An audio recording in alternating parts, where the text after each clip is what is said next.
You suggested a specific thing just now that you wanted me to bring up that was originally prepared to talk about, but then you said, we'll talk about it instead, which was this question about whether there's any room left to really be new. So let me just ask you that question. That's mean. I thought you have an answer. Well, I'm thinking about this question, well, not a lot, but, well, yes, actually, a lot. And one conclusion I came up with is that I don't really believe that much in revolutions in art. It is very easy, if you don't have any experience, like when I was in my early 20s and I decided to make a record based on transformation of water sounds, I did this because I had no clue that really every single sample user on this planet once sampled water. And so my innocence helped me to create something which I believed was completely new. And it was new for me. And because it was new for me, I was able to do a record which also, in a way, was new for everyone else. Because I found a different approach to do things. But if I had known before what all the other people had done, I would probably never started doing that. But this doesn't answer the general question. What I learned later was that everything in art, even long ago, is always based on being influenced by other people, taking bits and pieces from other people, and trying to recontextualize them. Not in this big sense of, I take this sample here and put it in a new realm, but by simply saying, I like this groove, actually the hi-hat is stupid, let's change it. And suddenly something new comes out, or all these little changes which at some point either lead to something that is really new or just die out without making a big fuss out of it. And in this regard of constant slow evolution of things, which occasionally create so much resonance that other people pick it up, there is always a chance that something new happens. So you're arguing for evolution rather than revolution. But there are times in history, right, where there have been sort of bigger spikes, right, where somebody really pushed the envelope. When was the last one you can think of that somebody might look at and say, well, this is really something different? That's a hard question to answer today. But I believe these historical spikes are very often the result of something which I would like to call cultural resonance. That it's not a single person, but it's a group of people who, each of them found interesting what the other person is doing, use the same recipe, which reinforces the idea. One of the later scenarios in this case, which I tremendously enjoyed, was actually the advent of UK dubstep several years ago, where out of things like jungle beats, techno influence, dub influence, suddenly something happened which at the beginning looked like it's just a slight derivation from something existing. And the more it moved on, the more it became its complete own genre with very own rules and very own sound aesthetics. And this process of intercultural feedback, which allowed people to step by step move further. Okay, this guy is using sine wave bass lines. Well, sine wave bass lines are really problematic, but you know what? Actually, it sounds great. So I use sine wave bass lines too. This person is using low-pitched vocals. Actually, sounds good in this context. Let's try this too, but not in this way. So I believe in cultural resonance, and this is why exchange is so important. This is why collaboration is important, and this is why it's important to share what you're doing. Mm-hmm. It's interesting. That example, this UK dubstep example, it seems very much like a kind of micro-genre that was very localized geographically. I think of another example like the kind of Chicago footwork evolution, where there was this strange little cluster of people working in somehow like their own vacuum. And then suddenly someone discovered this music and sort of put it out and made it more visible to the wider world. It's interesting that sort of thing can happen in a world where people are distributing music on the internet, right? Why does that happen? maybe you don't have an answer for this, but why would it happen that there are these sort of micro genres that develop still within a locality, within a scene? I have no answer to this, but as it is with social interactions of all kinds of sorts, we learned that actually communication is so much more than what you can express with just ASCII code. And it's even more than you can express with video conferences and all these things. In theory, we could all be far away from each other, everyone looking at a screen and feel like a community, but we don't. We need all to be here. And I think this will never change. We have bodies. We human beings have bodies, and there's no way around it unless we find technology which makes us believe we have bodies, even if we are sitting in front of a Skype screen. That sounds really depressing. You had a really interesting quote before that I wanted to circle back to. You said, "Failure points to the future and success points to the past." What if you have a long string of failures? Well, then it points to a very distant future.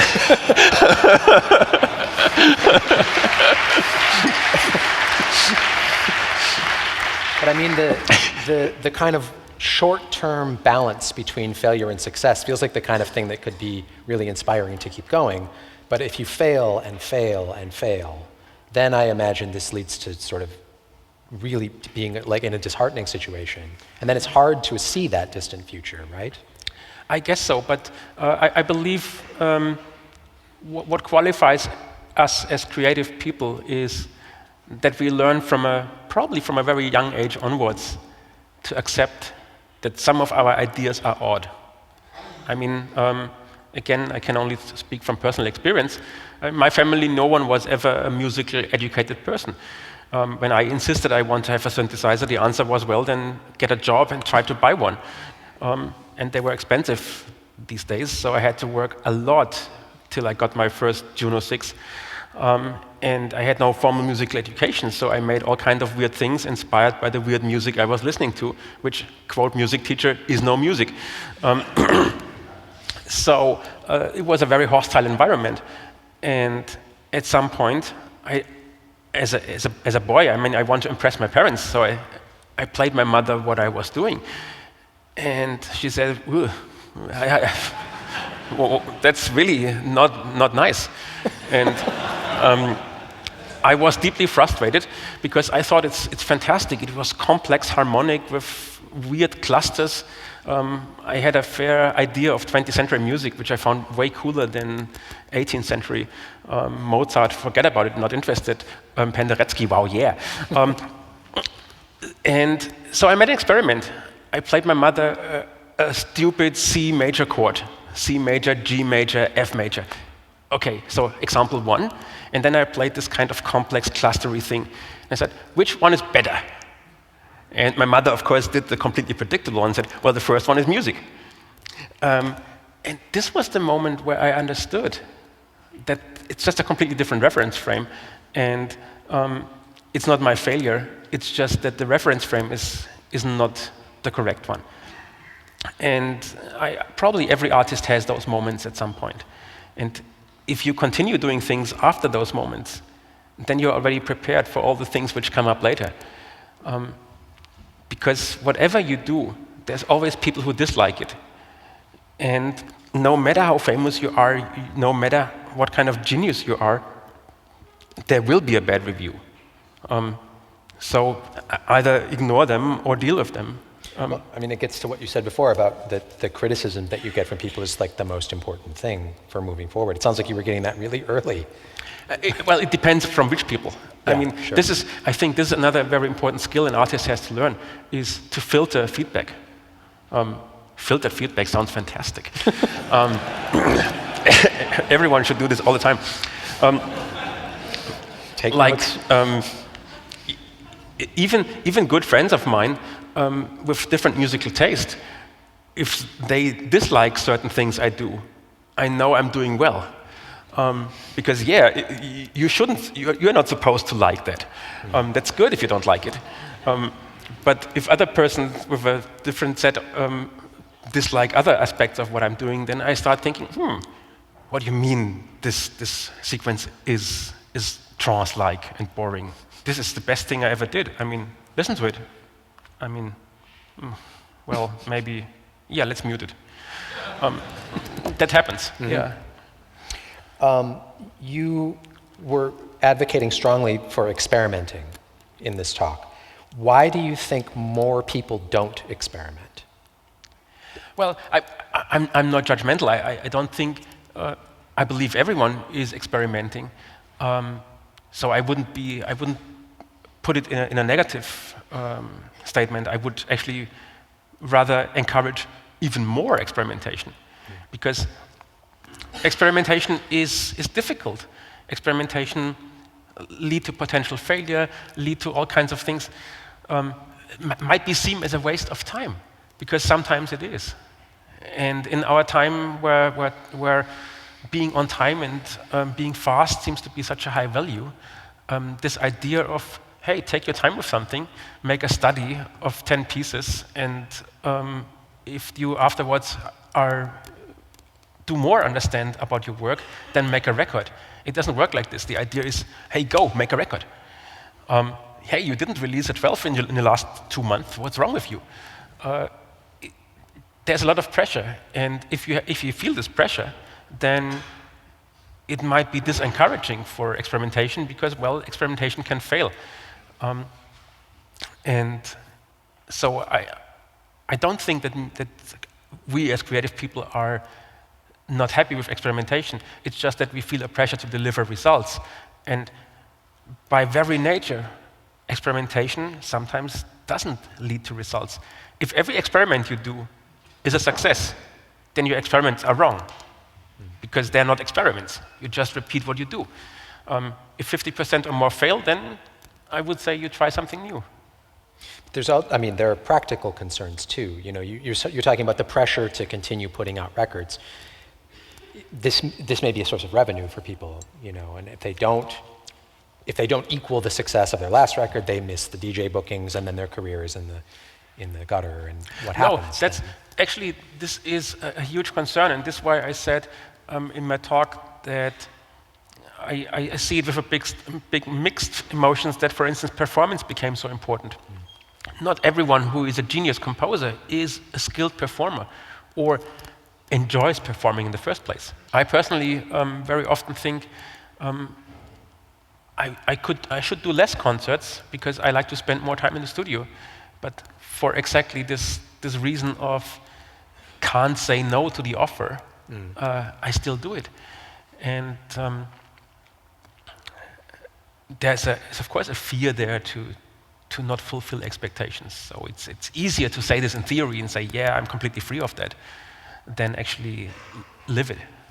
And, I mean, you've been remarkably lucky and or talented to be able to create these sort of branching path of successful career directions, right? I mean, you could go play, and you are in the next few days playing a club gig and also an art installation, right? So this is not a common thing for many people, that they can field offers from wildly disparate directions and make money doing them. You've also been talking, you and I were talking before, though, about how this is really tiring, because you sort of have 3 or 4 simultaneous and parallel careers. How is that working? Well, at the moment it works a little bit on the edge, I have to say, because I really wanted to know how far I can go. And now I have all these bookings nearly simultaneously. And, well, I guess my cold here is a bit of a warning sign. Say, hey, dude, spend a bit more time with yourself. But at the same time, it's as usual, it's a rush, you know, it's this rush of, I have these offers and I can do it, and I want to take the chance. So I try.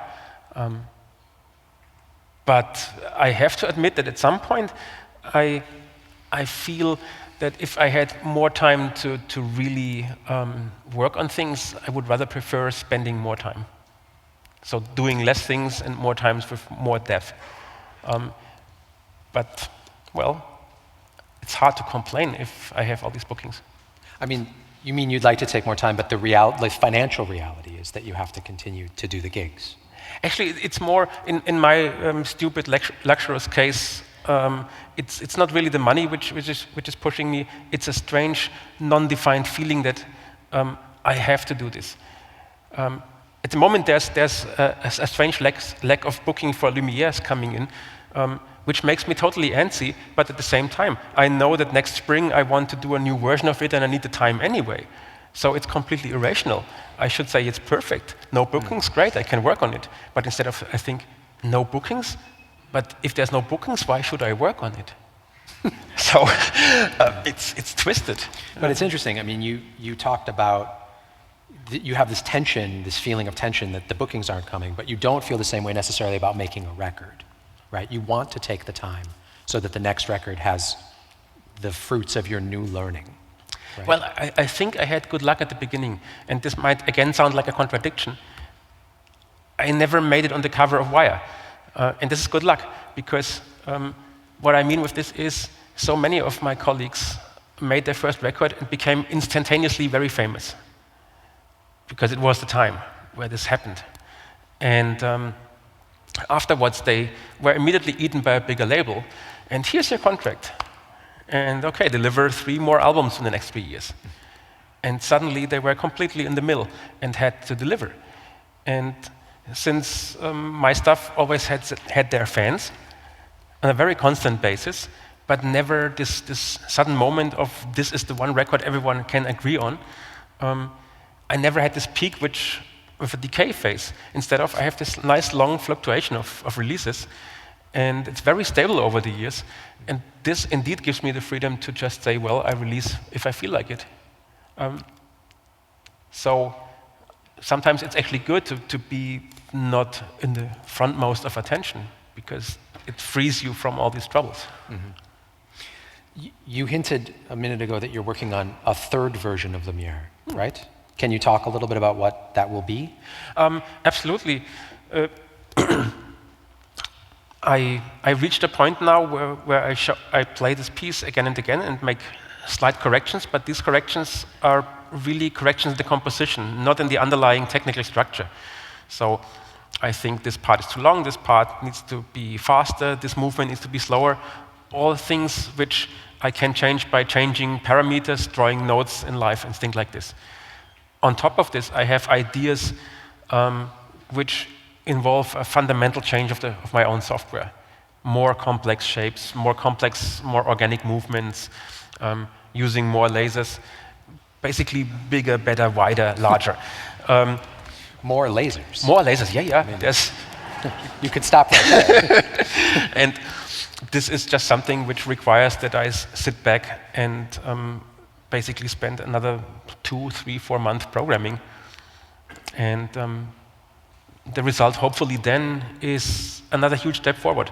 Because as I said in the beginning, I'm really worried with this medium that at some point it loses the novelty aspect. And I want to use it in a serious fashion as my instrument. And what I want to achieve with it is something which, if you look at it and listen to it in 10 years from now, it still stands the test of time. And is not seen as, well, yeah, at this time people did stuff with lasers. You know, I'm worried about that. So with my music, I'm much more, I feel on the safe side because I do it since 20 years and I know where my place is. With this new medium, I'm much more insecure. I mean, at times I know it's great, but at other times I feel, oh my God, what am I doing here? Why do I do this? I mean, you talked specifically about the impetus for the 2nd iteration of Lumiere being that you realized that the first one was a total failure. Yeah. You've already planned the next iteration, but you're still somewhat satisfied with the 2nd. Do you imagine that by the time the 3rd is rolling, you will look back at the 2nd and think, well, actually, that one was just as bad? No, actually not. Okay. And this is something which makes me really incredibly happy, because I really feel with Lumiere 2, I do exactly the right thing. It's the best I can do at the moment. And so this is actually one of the, for me, rarer cases where a success actually points in the future. So there's some positive feedback going on there. It's great what I'm doing, and every time I perform it, I have a new idea what to do next with it. And that's for me not so often the case, but in this case, it works like this. And as far as I can tell from public feedback and from feedback of people I know, it's not my little dream world, which just is a complete misalignment of taste. It actually really evolves, and that's a great thing to feel. I saw a performance of the first iteration in New York when it came to New York. I'm not sure when this was. And you see, you're sad, but everybody in the audience loved it. I mean, we thought it was great. And I'm wondering if I were to not know your feelings about the first one now and were to go see the second one, do you think that I would experience something radically transformative and different from the first one? Or do you think that most of the people who leave after seeing the second version and saw the first version say, sweet music and cool lasers, dude? No, you know? Actually, what... Never ever someone said this. No, no. What actually happens, and which is the biggest gift I can get from this project, is I believe every single person who talked to me who saw the first version and the second version told me afterwards, man, the second version is so much better. And this is really a great relief. It's not like you're releasing the second album and the critics write, well, it's kind of lukewarm, the first one was the big thing, which happened to me too. So I really believe that it moves in the right direction. Related to that, we talked a little bit about the value of criticism. There are some artists who seem to be kind of immune to criticism. Everything they do, people say is fantastic. How do these artists move forward? I don't know. I don't know those. Okay. I don't have a good example. All the artists I know, all the artists I really know, like on a personal level, at some point admit that they are insecure and that some of the things everyone thinks are great are not feeling perfectly fine for them. It's a kind of a self-defense mechanism, or another psychological explanation is that a personality like me probably doesn't get so well along with a personality of someone who is all the time like, I'm the greatest, because these people are probably not my friends. So there might be artists out there who believe everything they do is absolutely amazing, but it's very unlikely that I know them so well that I really can get that close to verify that. I mean, there's also the possibility that that's their sort of public persona. That's what I mean. Right, sure. Because, of course, it's stupid if you start a concert with, sorry, what I'm going to present now is really shit. Because... Sets up some expectations. Exactly. Because what you learn at some point is, if you tell everyone that what's going to happen is amazing, you raise the chance that people believe it's amazing. And I need to be much more careful with my own criticism here. So I learned that even if I think what I do is not so good, Robert, please don't tell anyone. just do your show and pretend that it's amazing. And then some people will like it. Or in the case of Lumiere, you can tell them a year later, the version that I used to do is terrible. Right. Afterwards, yeah sure. But not during the show. Not during the show. Well, I mean, one amazing experience I had talking about failure. This is a nice anecdote which is very telling. I saw Venetian Snares playing right before I was scheduled, and I like his music. And he played with 2 CD players and was just DJing, but it was complete madness. I tried to make any sense out of rhythmical changes, and it was so amazingly complex. And I thought, how on earth can he compose things like this? This is fantastic. This is the most amazing rhythmical oddities I ever experienced. I cannot dance to this, but I stood there like, and afterwards he left and he looked completely pissed and said, "Hey Aaron, what's going on? Oh, these CD players, they were jumping all the time."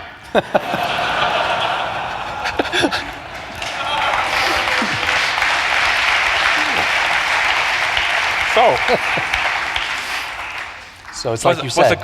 Was a good lesson. Right. Perception is everything. Yeah.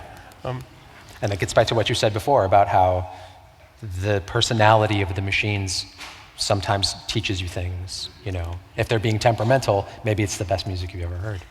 Right. Thank you very much, Robert.